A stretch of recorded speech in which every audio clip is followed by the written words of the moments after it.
Hey everybody, this is Douglas Hartman back with Airbrush Artistry, and again we're continuing with the Owlbear t-shirt. As you can see, what I've done here is I've gone in with over reduced transparent black, and I basically just outlined the feathers just to get a sense of direction of how they're going to flow on the body of the owlbear.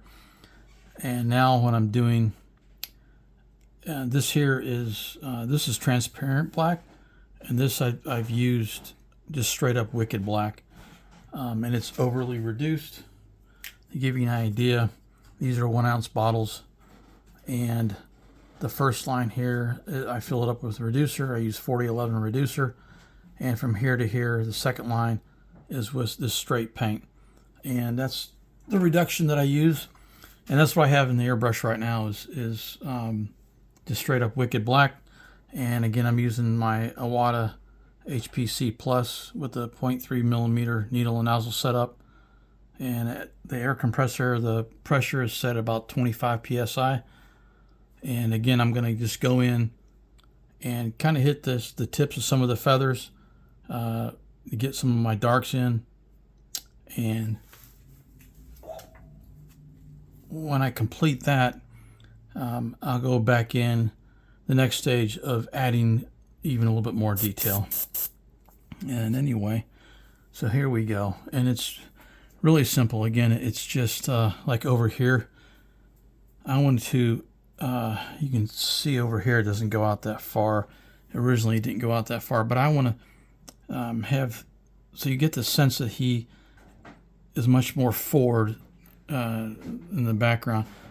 I want the feathers here on his head, top of his head, to come out and extend past this branch of the tree in the background, so he has the appearance of coming forward more. And so I'm going to go in here and just kind of work that.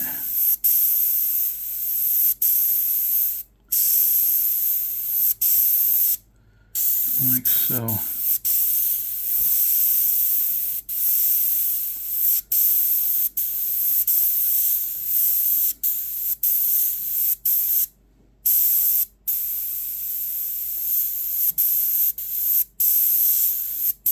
And I'll thicken up the base of this here.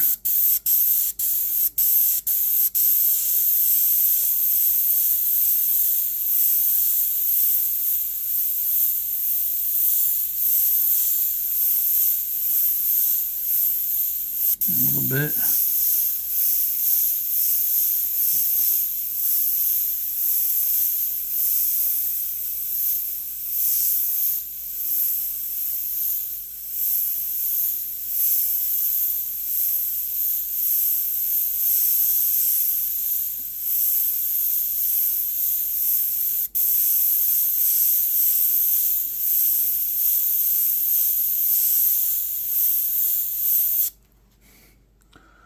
Just like so. And looking back, I still need to add a little bit more thickness to this, so we'll start from down here, kind of work that in. Just so it has a better, looks a little bit more tapered.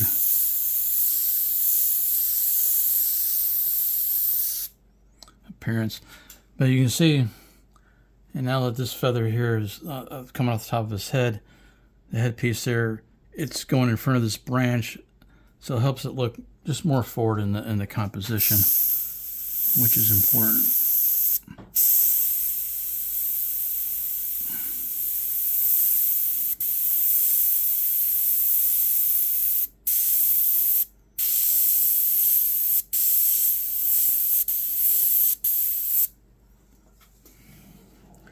Yeah.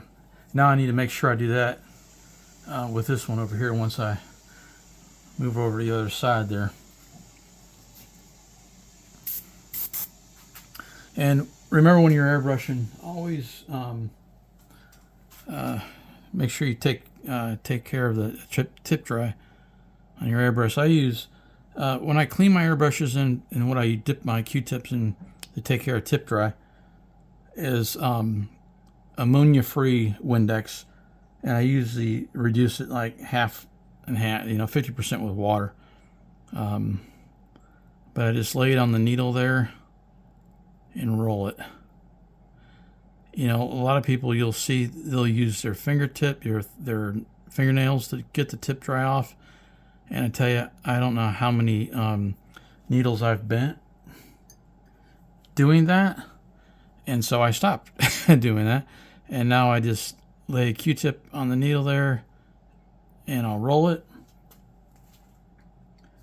And then what I do is I have one of these, just a little cosmetic sponge, and I will press it in there, kind of give it a blast back.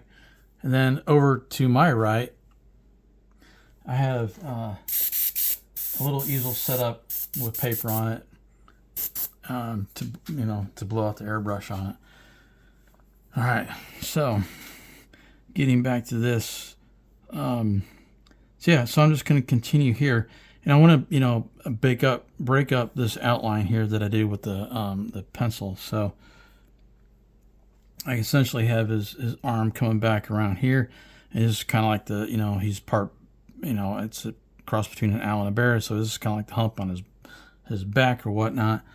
And so so what I'll do here is to help break up that line.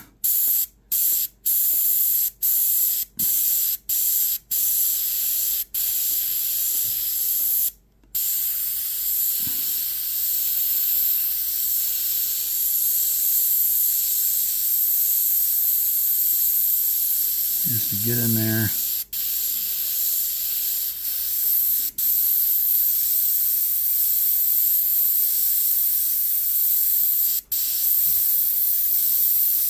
And again, it's not, not a whole lot of detail. Just want to get in there and knock some basic shapes out. And I want to pay attention to the directional change of his body when I'm doing this too. These here appear to be, I need to kind of change the direction of the flow of those. And so kind of go more towards the center of his back there. And just like that. And I want to keep changing that. And I want to make sure also, just to break up the monotony of it, I'll have some coming up higher, so it's not all the same height on those. Just like so.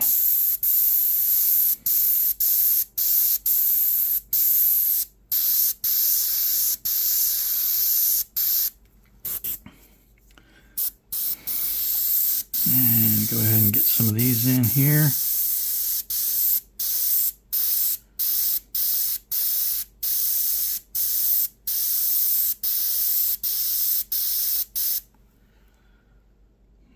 I may have to lower this thing a little bit on my easel.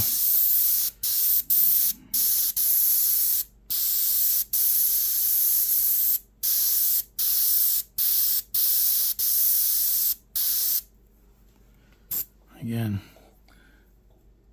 and take care of the tip dry. It's really easy. Just roll that needle across the Q-tip there. Again, I've never bent a needle doing it like this, but I've bent plenty of needles taking care of tip dry using just my fingertips or my fingernail. And again, same thing, it's just a slow process. And so in here, I know this here is a little wonky, and I'll need to make sure I take care of that. And I also need to think of, it's like the little furry feathers down here. They're much different than, the body feathers. I need to think about what kind of texture effect I want to have in this right here. It's not going to be these big, huge body feathers, so a little bit more finer. And I know his mouth is wonky too. So I need to take care of that. And going with the, yeah, this here isn't right. It's all cattywampus. We use big words here in airbrush artistry. But yeah, I need to just kind of reestablish that center line kind of thing.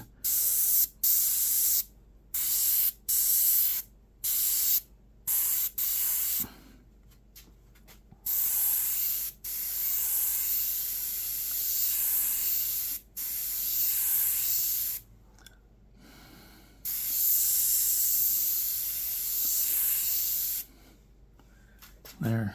Let's see if that worked out at all.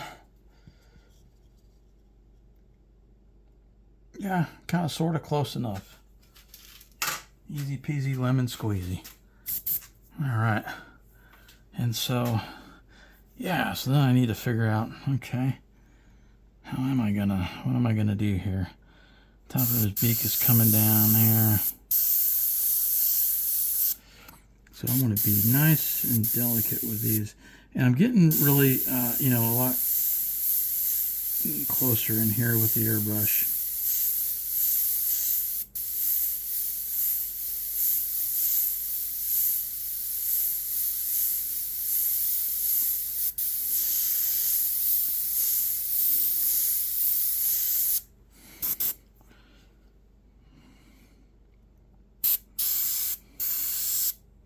And I apologize if my phone is well, you can see it's kind of at a little bit of a different angle. My phone is up above and to my left, and I apologize if I bump into it with my head here. And so might have a little bit of an earthquake moment. Let me just kind of do this, kind of establish the flow of how I want these feathers and the texture to go. And again,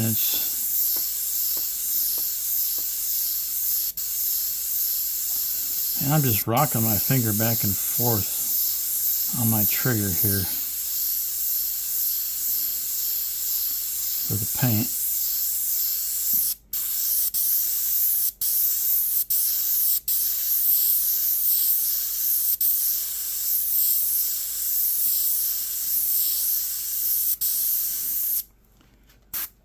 And what that will do,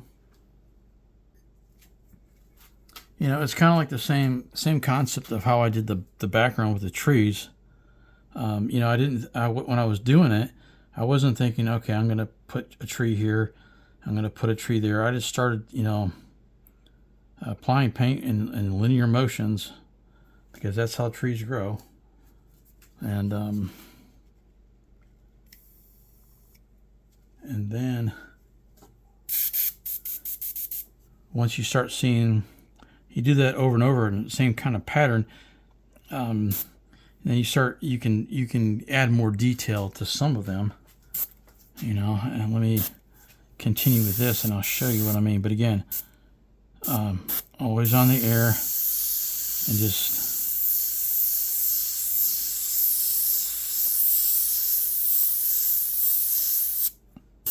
rocking my finger back and forth.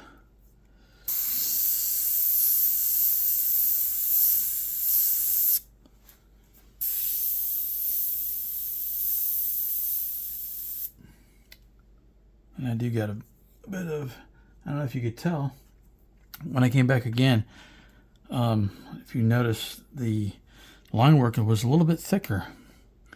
And that is a good indication right there.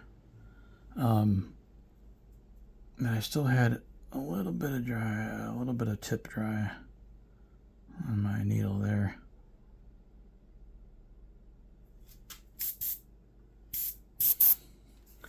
All right. Again, with the air, and just, you know, you see how much finer that is. And and also, I'm gonna sneeze, tag on it.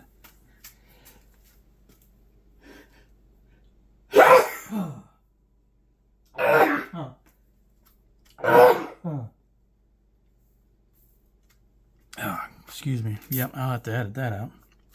Man, but you also, if you want to darken up the line, you just move a little bit slower.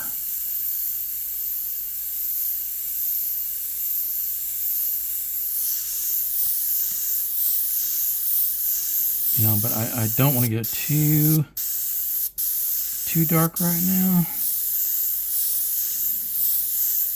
Again, keep the air on and just rocking my finger back and forth for the paint.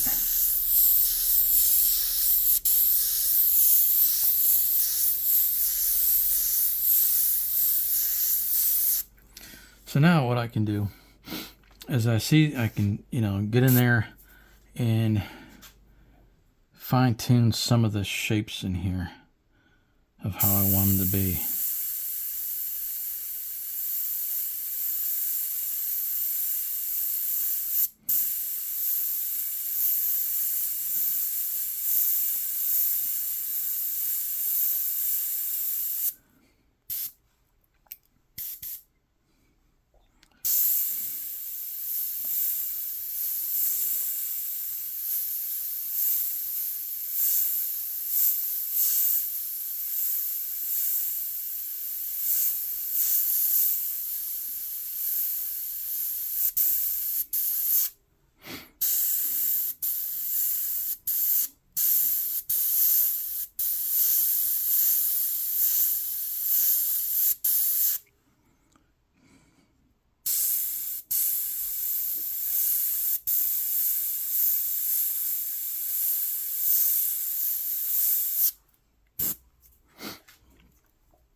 And again, it's not like I'm trying to get every single little hair and feather in there. Again, taking care of the tip dry.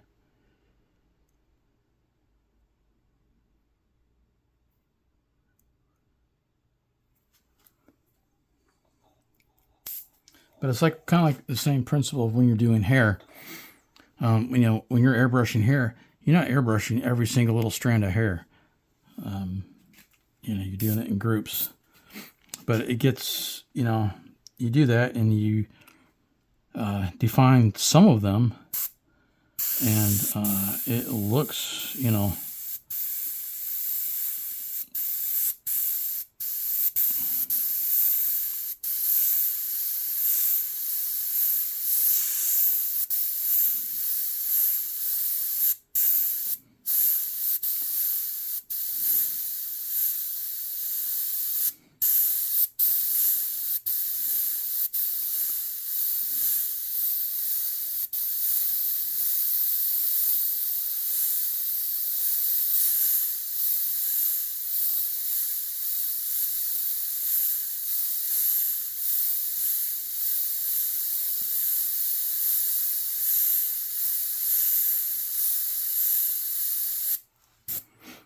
yeah.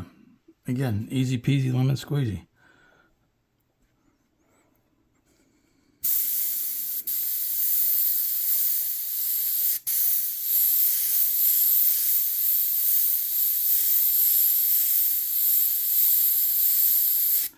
And it's going to even look better when I come in with white and put white in here. It'll really make it pop with the contrast. Now, so this, and in the end too, is all this in here is going to be darker coming in there, because that's going to be back behind that. I'm almost, it's like he's got a daggone. It's going to look kind of stupid. Maybe not. The whole, I'm not sure I'm digging that hole. Looks like he's just got a part down the center of his hair. Yeah, that's got to go, man.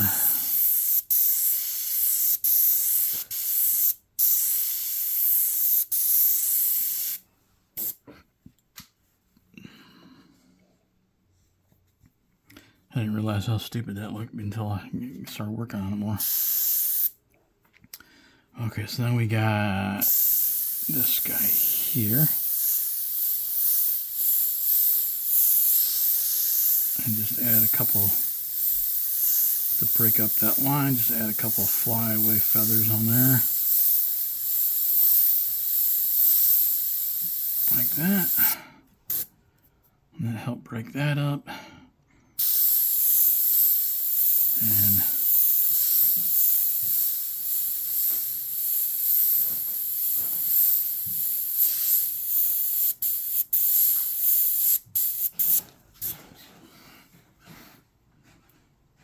yeah, I'm liking that. I'm kind of digging that. All right. So then, let me get in here and work on some of this right here.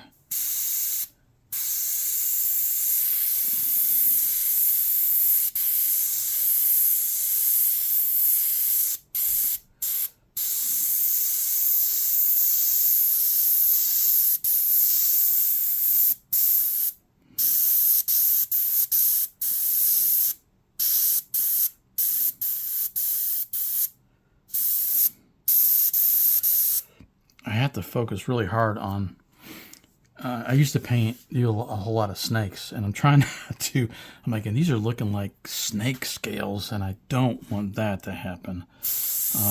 Yeah, that will not look good.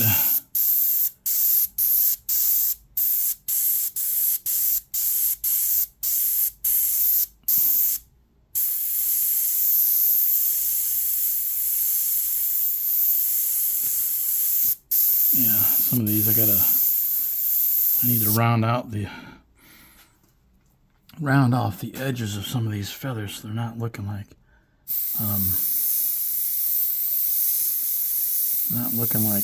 snake scales. But again, a lot of snake scales are rounded too, so I think y'all get what I mean. Let's see.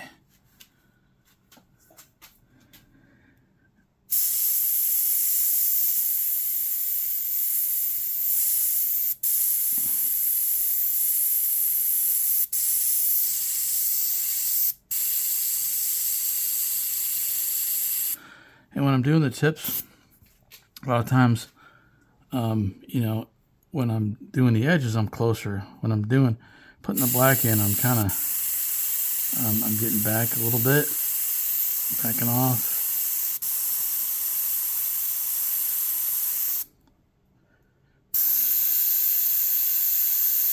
You know, I'm not trying to get real up close and personal, like there. Now I'll get in a little bit closer.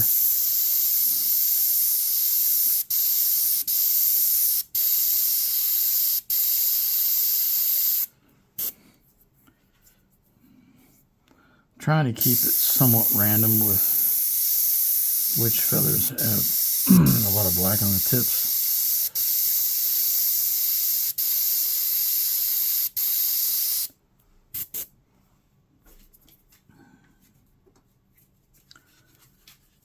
But yep, it's just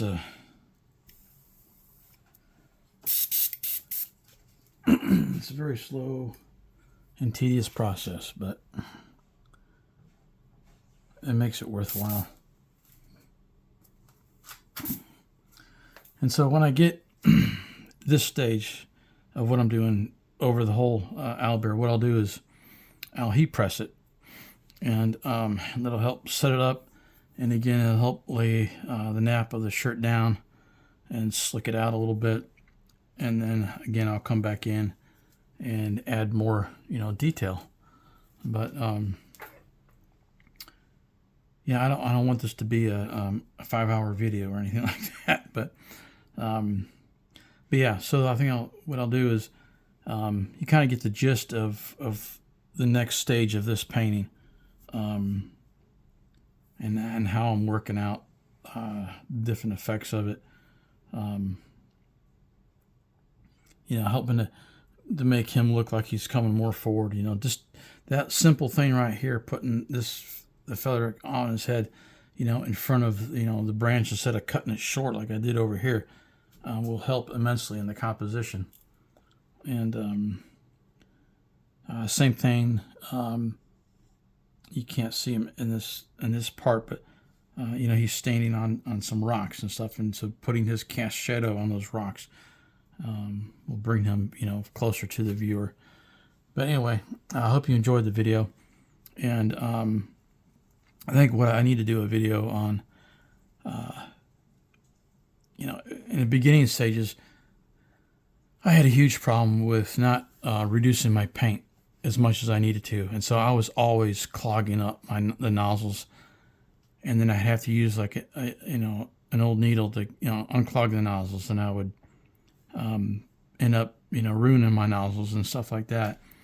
And it's really, really important to make sure you're reducing your paint properly. It just helps, the whole maintenance and cleaning of your airbrush too, and that's a lot of the problems with an airbrush that isn't working properly is just the paint is not isn't reduced enough, because a thicker paint will clog up your airbrush in a heartbeat, and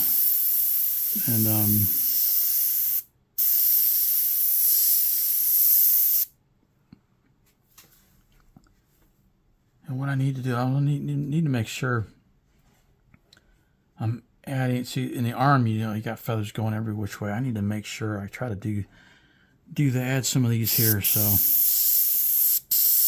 I think I need to make sure I'm doing that to break it up a little bit.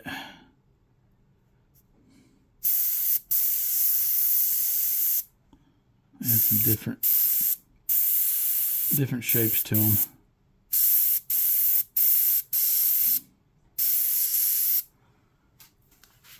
So he's not looking too snaky.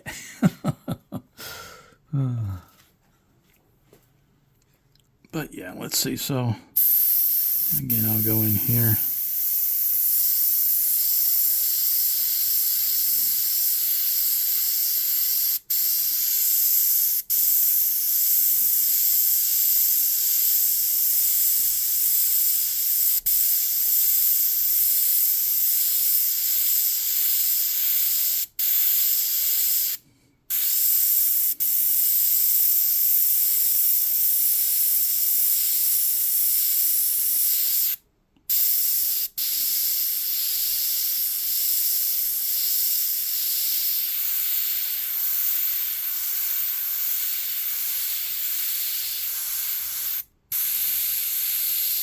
Again, I'm backing off a little bit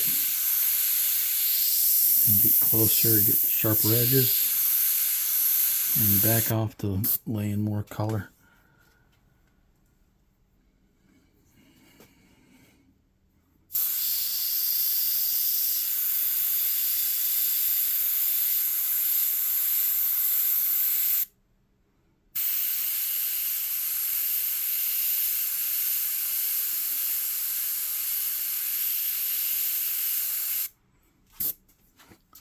Alrighty, I'm going to go ahead and stop the video there, and just so you guys got an idea of the next stage of my progression of an airbrush t-shirt. But yeah, man, hope you have a great day, and yeah, and just paint. Sometimes I know it's hard. It can be really hard for me. I come home from work, and the last thing I want to do is go down in the garage and start painting. But the funny thing is as soon as I start, it's so much easier. It's just It's just getting down there and getting everything set up and then getting at it. But once I start airbrushing, once I start painting, it's like I don't want to stop then, you know. It's just the initial getting down there and getting done, you know. And especially as we get older, I'm not a spring chicken anymore, and so yeah. But anyway, and I hope, you know, if you're new to airbrushing, I really hope you don't get discouraged by some of the, you know, some things that you just don't understand about airbrushing. The biggest thing, I think, to me though is proper paint reduction. Your airbrush, and keeping a clean airbrush. You're cleaning your needle out after you use it and everything. Because if you think about it, you think of how small these needles and these nozzles are, and that paint going through there. When it starts clogging up, if your paint's too thick, it's frustrating, you know. So yeah, just make sure your paint is reduced good, and you know, taking care of the tip dry all the time, and yeah, it just helps. It makes things a lot easier. Anyway, I hope you guys have a great day, and happy Thanksgiving, man. All right, later.